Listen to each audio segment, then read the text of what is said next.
Oregon's going to Madison for the first time since 2000. I was 3 years old. What sort of threat does Wisconsin pose? It's not what it used to be.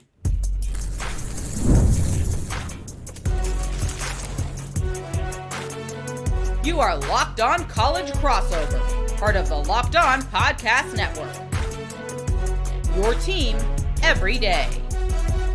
Yes, it is that time for a Locked On College crossover episode of Locked On Ducks and Locked On Badgers. That's Ryan Herring's Locked On Badgers. I'm Spencer McLaughlin, Locked On Ducks. Thank you for making this your first listen or your first view of the day, part of the Locked On Podcast Network, your team every day, and brought to you today by our friends over at Gametime. Download the Gametime app, create an account, use code Locked On College for $20 off your first purchase. After this episode, you will be much more informed, perhaps almost perfectly informed, for everything you need to know in this particular game. We'll put each other metaphorically on the witness stand and ask the biggest questions that our teams have to answer. But I said what I said to begin this show, Ryan, for Oregon fans out there who think of Wisconsin as rough and tough and pound the rock and run the ball and under center. And with Luke Fickell in his second year, it's not the case. It looks different than it used to, but how can Wisconsin push Oregon in this spot with their second-year head coach?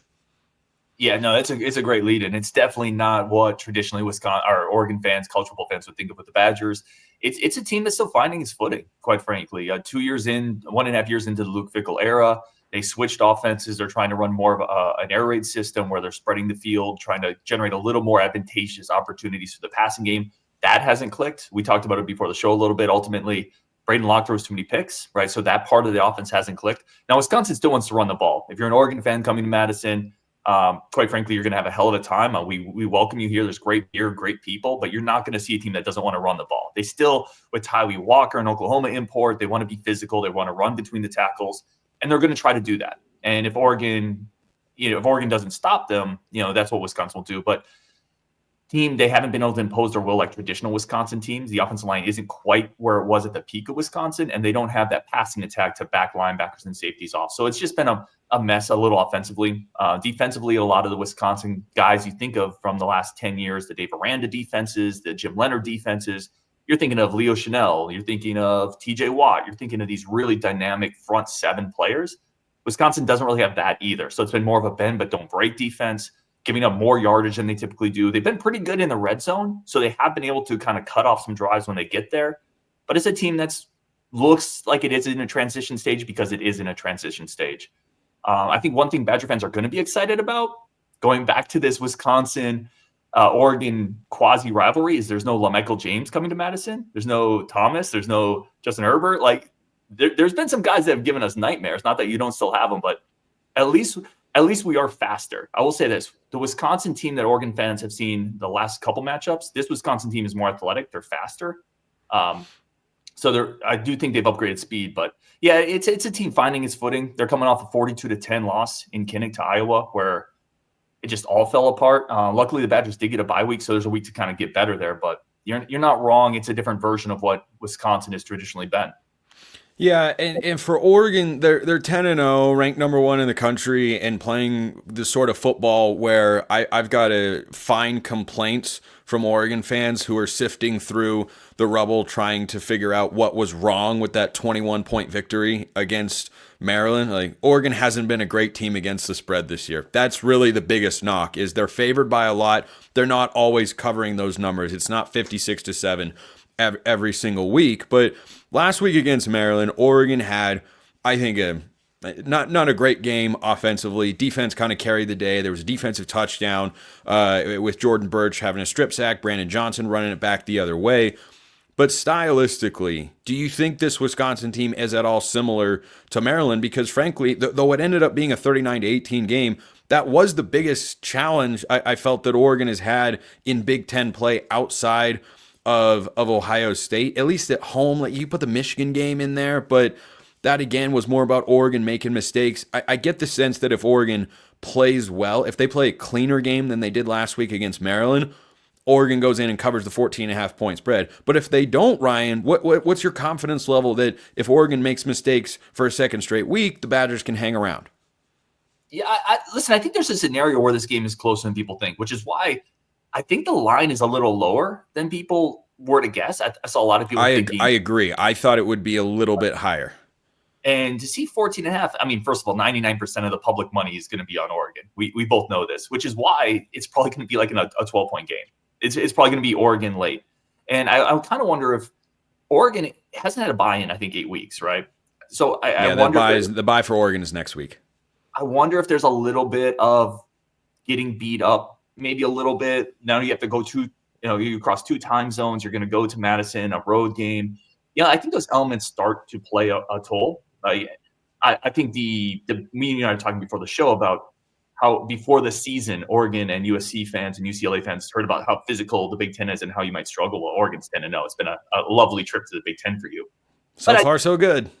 I do think playing 8 straight games at any level, in any conference, starts to wear a team down, and then you have to go on the road. So I think there's a scenario there. You look at the last time we talked about it, the Penn State game at night a couple weeks ago. Wisconsin really played well in that game. It was 14-13 heading into the fourth quarter.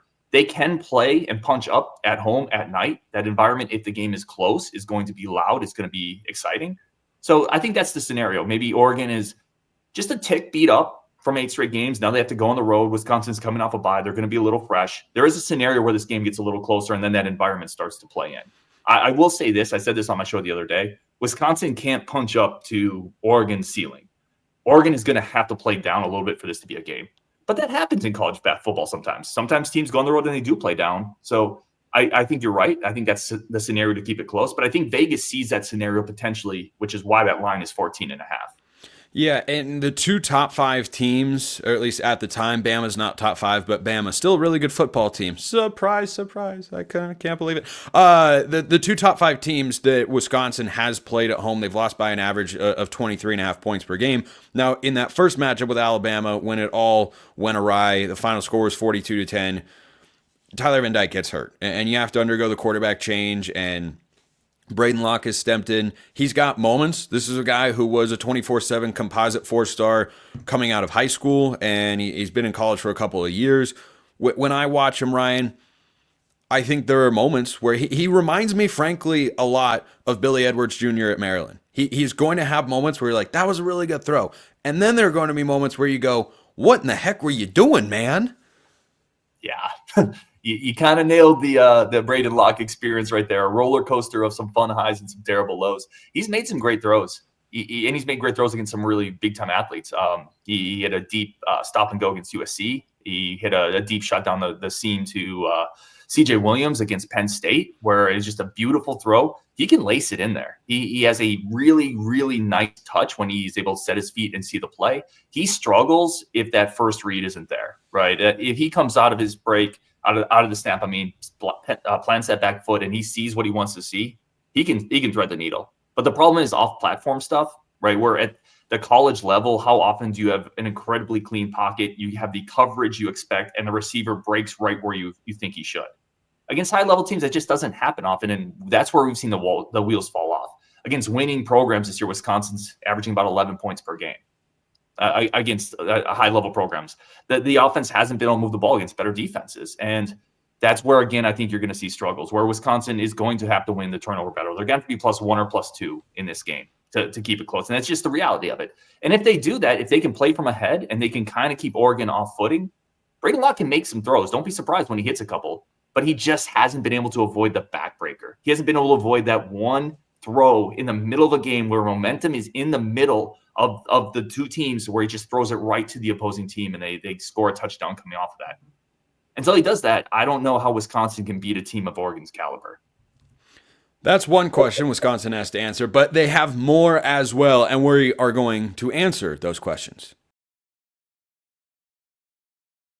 right after we talk about Game Time. Of course, Game Time's got everything that you want over there, and this feature called Game Time Picks that makes getting tickets to see your favorite teams play live even easier, including this matchup, Oregon-Wisconsin in Madison. If you're an Oregon fan, you want to go, Game Time is the place to get your tickets. Game Time Picks filters out the fluff to show you only incredible deals on great seats, so you don't have to waste time searching through thousands of tickets. Curation makes it easier to save more on Everything you want. Sports, concerts, comedy, theater, whatever you want, they've got it. You get a panoramic view from your seat in the app before you buy, so you know exactly what to expect upon arrival. Take the guesswork out of buying tickets with Gametime picks. Download the Gametime app, create an account, use code LOCKEDONCollege for $20 off your first purchase. Terms apply. Again, create an account, redeem code LOCKEDONCOLLEGE. That's LOCKEDONCollege for $20 off. Download Gametime today. What time is it? It is game time.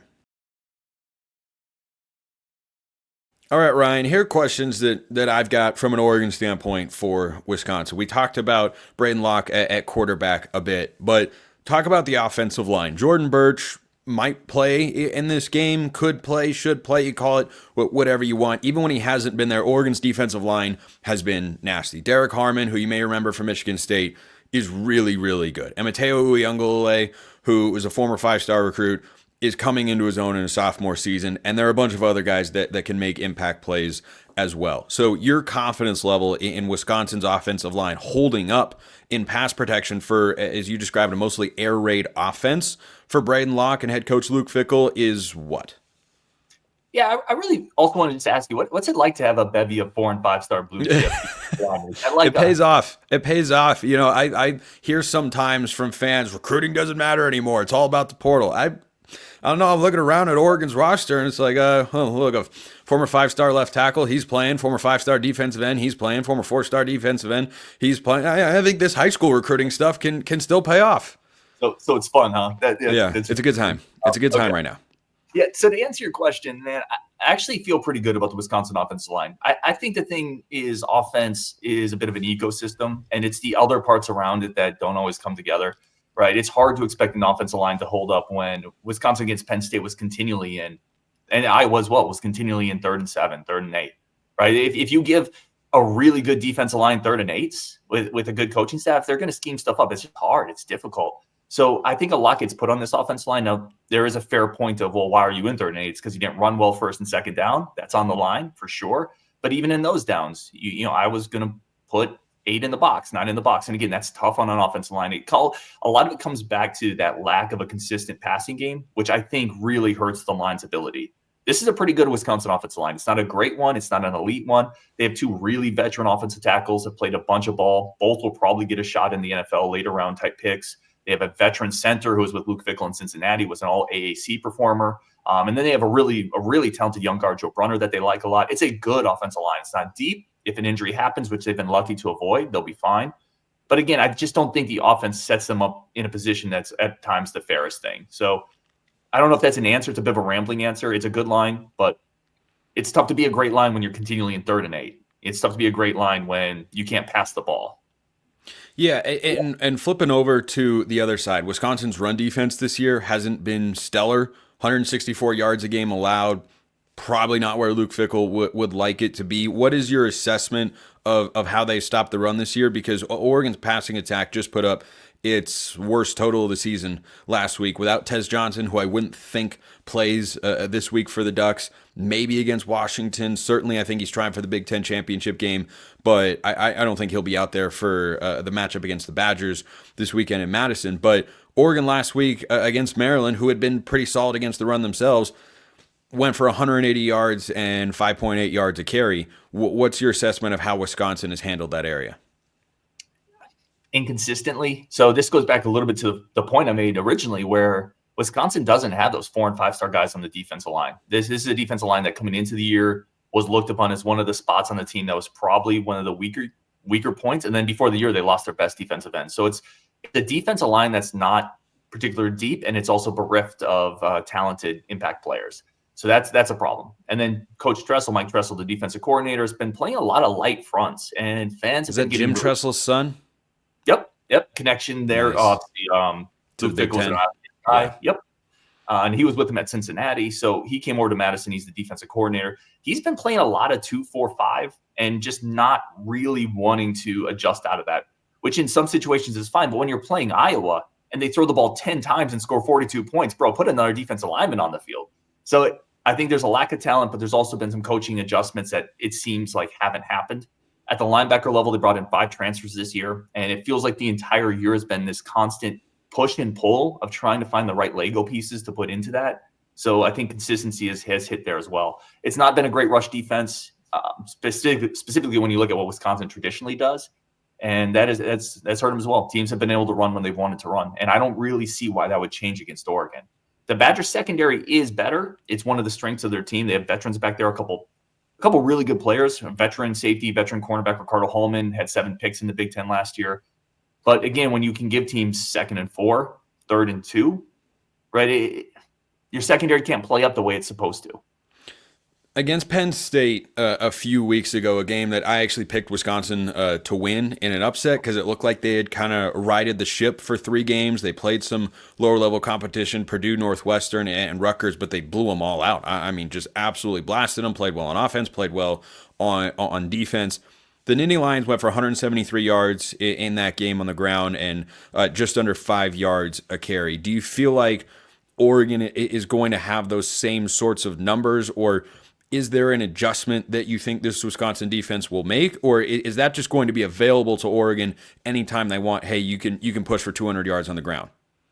Yeah, it's a great question. I would like to see coming out of the bye week a few adjustments, maybe play a little heavier fronts when teams are gashing against the run. But you know this too. You've watched a ton of ball. When you're 10 games into a year, teams usually kind of are who they are. Right? Like there's not a whole lot, even coming out of a bye week, that you can like pull off the mask and be like, surprise, we stopped the run now. Like we figured it out. It's 10 games in, you kind of are who you are, unfortunately. Can they be a little better? Yeah. I think Wisconsin was in a bad spot in that Iowa game, right? You had the Penn State game at night, big environment. You kind of cough it up. Then you have to go to Kinnick. This bye week came at a great spot, like a great spot for them to get a little fresher. So it might be a little stouter, but it's been an issue all year, and I have no reason to think it's going to magically get fixed for Oregon. I am curious if you flip it. Like I'm trying to find where's the dent in the armor for Oregon. By the way, really quickly, I always say Oregon. Is it Oregon or Oregon? It sounded like you said the same thing twice. Perfect, and I'm good. You're good. If I haven't corrected you, if I haven't pressed pause on this recording to correct you on the pronunciation of Oregon, then you're doing fine. Because anytime someone says Oregon, I say no. There's none of this Lou Holtz Oregon nonsense. Just get that out of your lexicon right now. So you're good. You're good. Some type of like little difference there, but I'm good then. I'll just call them the Mighty Ducks of I don't know. I'll go somewhere else with it. But can Wisconsin? I think the one area where if I look at it, and outside of the nonsense of they get 3 turnovers, they return a kick for a touchdown, Oregon's defensive line is very athletic. Can you run on them a little bit? Because it does look, if you look at average yards per carry, they're more middle-ish of the pack of the Big Ten. And again, I'm searching here, right? I'm trying to find where the dent may be. That Oregon's 10-0 for a reason. Yeah. Where's the dent? Where's the scenario outside of football craziness where Wisconsin makes this a game, in your opinion? Yeah, I think that. Well, can we save that as question 1 for the third segment? Because I had one more question to ask you, and then we'll flip things around. Wisconsin's pass defense is top 10 in yards allowed per game this season. Is that because they're facing passing offenses that are inept, or is it because they are good? Because they haven't played Ohio State, they've played Iowa, they've played Penn State. Neither one of those teams I think are great throwing the football. Or they've played Rutgers, who like to run it with Kyle Monunga. Like, what is behind the strong numbers for Wisconsin defending the air? Yeah, it's a great question. It's kind of like, let's say you're a martial artist and you can't defend against kicks, but you're okay against punches. Well, a guy's just going to kick you all day long. They don't have to throw a punch, right? And my point is, teams have been able to run the ball pretty effectively. They haven't really had to throw a lot. So there's an element of that. If you can just run the ball consistently against the Badgers, why air it out? Now, Wisconsin secondary is pretty good. That is legitimately the strength of this defense. Ricardo Holman, I mentioned, had 7 picks last year. He's a veteran corner, really, really good. Great ball awareness, good quickness. Hunter Wohler at safety is maybe the best player on the defense. Led the team in tackles last year. Again, another veteran. Preston Zachman is another veteran at safety. Has played a ton of ball. Nizer Forkran on the other side at cornerback has been playing really well. So that is the strength of the team. It makes sense why teams haven't wanted to test it as much. There's games that we'll play where teams just literally won't throw the ball at Ricardo Holman because they don't want to deal with that dude. So talent is there. That's the strength of the team. And also teams can just run the ball. And to your point, play a Rutgers, you play an Iowa, you play a Northwestern. Those also aren't passing threats. But Wisconsin has played in Bama. They did play at Penn State. Who again is good, decent through the air. They're not elite, but they played some teams that will try to throw the ball around. But I think ultimately offensive coordinators, other teams, if I only have to throw the ball 10 times because they could just run at will. So you're going to take the easier candy if you can. And I think that's mostly what we've seen with the Badgers defense this year. Now we're going to flip it around. And Ryan shall question me about everything Oregon has to answer in this football game right after this. And this is FanDuel. This is absolutely FanDuel 100% across the board. They've got the line at 14.5. 14.5. If you think Oregon's covering, by all means, go bet it at FanDuel.com. If you think Wisconsin off a bye at home, that's a compelling case to make on a show like this one for why Wisconsin covers. But anything you want, they've got it over at FanDuel.com. And right now, new customers can get $150 in bonus bets if you win your first $5 bet. It's that simple. The FanDuel Sportsbook app gives you everything you need to place live bets on the NFL all in one place. Just go join them at FanDuel.com. When you get that hunch in the middle of the game, boom, you can place it at FanDuel.com. Again, $150 in bonus bets for new customers if you win your first $5 bet at FanDuel.com. Never waste a hunch. Make every moment more with FanDuel, an official sportsbook partner of the NFL. All right, final segment of the day, Ryan. I can jump into the question that you asked me earlier about Oregon and can you run on them. The answer is it depends on the week, but overall, not really. Last week, Maryland that likes to throw the ball more than they run it, went for 83 yards on the ground. They were under 3 yards a carry. Oregon's run defense was really, really good. But then you watch a game like Purdue, and if you watch that game start to finish, you saw, hey, Purdue ran the ball up and down the field. Then they would get to about the Oregon 40-yard line, and the defense would kind of snap into gear and say, all right, enough of this. We're going to sell out for the run on first down. We're going to make you throw it.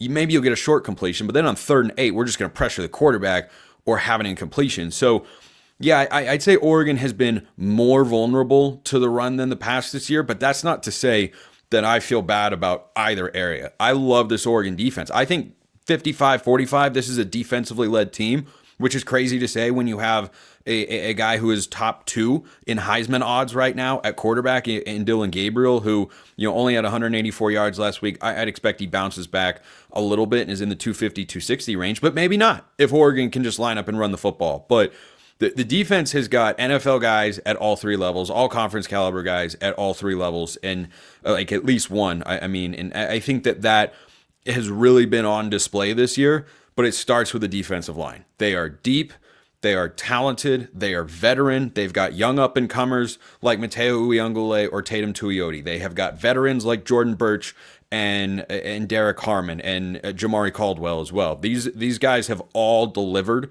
on the prospect that I hyped them up to be this year, because I said this is Oregon's best defensive line since 2014 when they had DeForest Buckner and Eric Armstead. Now, they might not have 2 top 10 picks in the NFL draft on this unit, but I think it's deeper than that particular line was. Like, they're just disruptive. They can blow up running plays. They can get after the quarterback. The biggest thing with this Oregon defense, if you watch last week's game against Maryland, they got to get out of their own way. 12 penalties in the game, 6 of them led to Maryland first downs, and multiple gave Maryland an opportunity to score when they otherwise wouldn't have. There was a pass interference by Tysheem Johnson that was just completely unnecessary. He's coming down in coverage. Maryland's going for it on 4th and 7 at like the Oregon 25, 30-ish yard line or so, and the ball is thrown high and behind, and he can just come down and make a play on the ball or not make a play at all, and instead he just grabs the wide receiver, and you just watch it going, what are you doing? What's happening here? Why did you do that? Why did you grab him? You didn't need to, and if you hadn't, then Maryland doesn't get points. Or a 3rd and goal, Tysheem Johnson again, illegal contact. That one was a little bit more of a questionable call, but I understand why the flag was thrown. It was not. I didn't think it was an egregious call from the referee. It didn't have to be thrown, but it certainly could have been thrown, and so it was. And that's what this Oregon defense was. I thought they would allow 7 points to Maryland last week, and they gave up 18. That's a bad day. Like by the standard that they have set this year, it's not a great day. Each of the last 2 weeks, they've given up 17.5 points per game, and that's more than I thought they would. So that's kind of where they're at. They've got to get out of their own way. If they do, the defense is really, really good. Let me ask you this on flipping on the other side. The Badgers are probably almost certainly going to play some form of bend but don't break. Cover 3, a little cloud coverage, drop 2. They're not going to play a ton of man press, single high.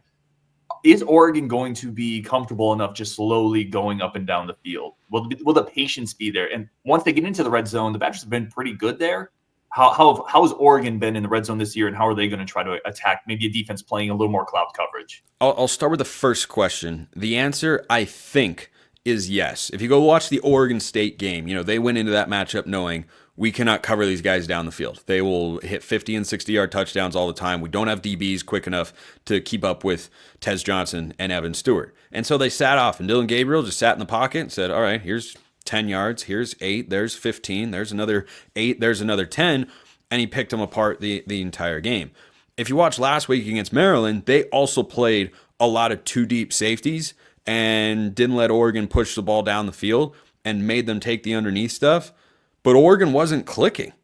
They just weren't. It's not that they were forcing it down the field and saying, no, we have to hit these deep shots. They were trying to hit the intermediate throws, but it was just rusty, particularly out of the gate. Terrence Ferguson had a drop. Gabriel had some inaccurate throws.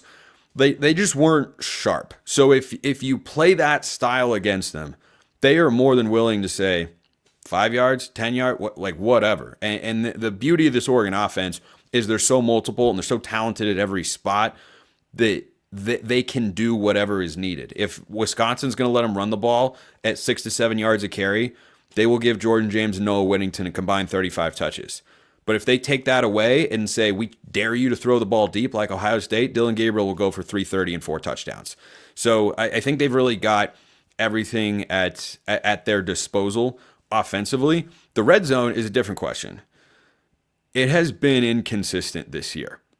There have been times where it's been good. There were times against Maryland where it wasn't good. They had 1st and goal at the 4, settled for 3 points. They were stopped on a 4th and goal against Ohio State in that big game a month ago. Hard to believe that was a month ago as we were recording the show. But I'd say the red zone offense, okay at best. And I think that's a matchup where Wisconsin, based on what you said, can really lean into, is let them get down to the 7-yard line and then stiffen right there and hold the 3 points. I think that's a good formula for Wisconsin to go after.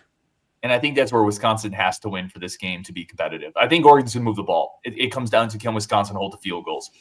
Last question here to kind of wrap up. Is there a chance, because you and I both know that the most talented team doesn't always win in college football. Yep. Is there a chance with bigger prizes on the horizon for Oregon, for sure, college football playoff looming, 8 straight games, bye week next week, coming into a Wisconsin environment that is nationally pretty well respected, but a Wisconsin team that is down for sure? Is there a chance Oregon is potentially overlooking a little bit here or a little worn down playing 8 straight games? I said coming into this year when discussing this game that it was a major trap game, but it's not as big of a look-ahead factor as it could be because Oregon's opponent next week is a bye. The opponent after that is Washington.